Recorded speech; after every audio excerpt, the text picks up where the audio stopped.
आगरा में बिजलीगढ़ चौराहे पर बनने वाले मेट्रो स्टेशन का नामकरण बाबा साहेब संविधान निर्माता डॉक्टर भीमराव अंबेडकर के नाम से रखे जाने की मांग कर रहे हैं। अंबेडकर अनुयायियों ने सोमवार को कलेक्ट्रेट में प्रदर्शन किया, कई घंटों तक डीएम कक्ष का घेराव किया।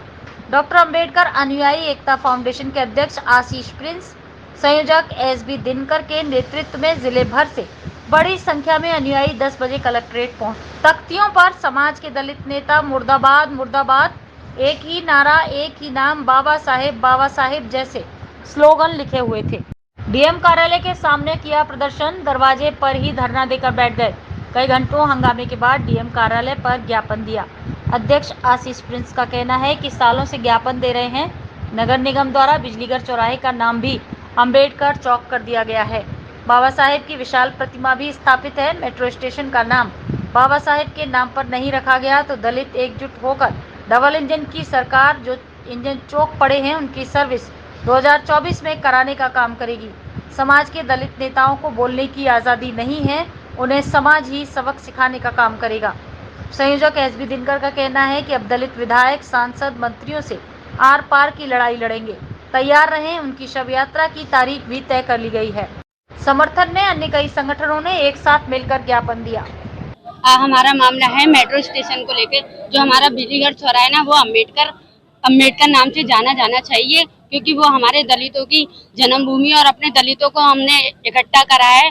और हमारी सरकार से यही मांग है कि हमारा मेट्रो जो स्टेशन है वो अम्बेडकर चौक से नाम से जाना जाए। देखिए, बिजलीगढ़ चौराहे पर मेट्रो स्टेशन बन रहा है, जिसे हम लोग सालों से मांग कर रहे हैं कि वो बाबा साहब के नाम से होना चाहिए, है ना। जिसको लेकर के हम लोग शासन प्रशासन को लगातार ज्ञापन दे चुके हैं, लेकिन सरकार, डबल इंजन की जो सरकार है, बिल्कुल भी दलित समाज के लोगों की ओर ध्यान नहीं है। 2024 में इस डबल इंजन की सरकार का हम लोग दलित समाज के सभी लोग सर्विस कराने का काम करेंगे। और जितने भी हमारे दलित समाज के नेता हैं, विधायक हैं, मंत्री हैं, सांसद हैं, अगर इन्होंने अभी भी जल्दी हमारे साथ आकर के बाबा साहब के नाम पर स्टेशन की मांग नहीं की तो लोग इन लोगों के खिलाफ भी हमारी समाज जो एकजुट हो गई है, इनकी शव यात्रा निकालने का काम करेंगे और इन्हें समाज में बहिष्कार करेंगे, इन्हें समाज से भगाने का काम हम लोग करेंगे। इससे पहले आपने ज्ञापन दिया, उसमें आपने क्या आश्वासन दिया था? हमारी आश्वासन दिया गया है कि हाँ, हम देख रहे हैं, बात कर रहे हैं, लेकिन शासन की, प्रशासन की दलितों के खिलाफ जो मानसिकता है वो दोहरी मानसिकता है। वो लोग हमें बिल्कुल चाहते ही नहीं है कि बाबा साहब के नाम से मेट्रो स्टेशन। लेकिन हम जो है आज एक सामाजिक तौर पे बाबा साहब का नाम जो है बिजलीगढ़ पे जो मेट्रो स्टेशन तैयार हो रहा है,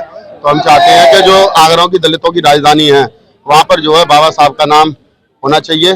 और इसी के लिए आज हम जो है कलेक्ट्री में इकट्ठे हुए हैं और हम चाहते हैं कि ज्ञापन देके जो है एसडीएम साहब या डीएम साहब जो है हमारी बात को आगे उठाएं।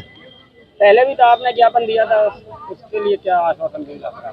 पहले भी दिया था तो, लेकिन डीएम साहब ने कोई इसमें आश्वासन नहीं दिया। पहले भी आश्वासन देके छोड़ दिया कि इसीलिए अब दोबारा ज्ञापन दे रहे हैं। अगर हमारे बिजलीगढ़ का मेट्रो स्टेशन का नाम बाबा साहब के नाम पर नहीं होता है तो फिर हम जो है धरना प्रदर्शन करेंगे। अगर जरूरत पड़ी तो फिर हम चक्का जाम भी कर सकते हैं।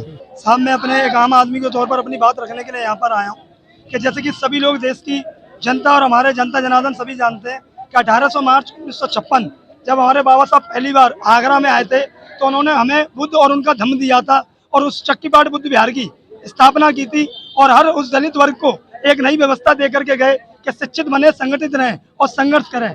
उस बात के नियम पर हम आज तक चल रहे हैं और आज भी हम संकल्पपूर्ण शिक्षित होते हुए अपनी बात को बड़े शांतिपूर्ण सरकार के आगे रखने के लिए आए हैं कि जो चौक शुरू से अम्बेडकर चौक रहा है तो वो अम्बेडकर चौक ही रहना चाहिए और मेट्रो स्टेशन का नाम अम्बेडकर चौक रहना चाहिए। तो क्योंकि बाबा साहब पहरेदार की तरह आज भी आगरा की धरती पर, उस पावन धरती पर 18 मार्च 1956 से आज तक हमारे बाबा साहब उस चौक पर खड़े हुए हैं और बाबा साहब के अधिकार को हमसे कोई नहीं छीन सकता। हम अपनी सरकार से, अपनी इंडियन सरकार से अपील करते हैं, जैसे कि हमारे राष्ट्रपति और हमारे प्रधानमंत्री जी कहते हैं कि ये बुद्ध का भारत है।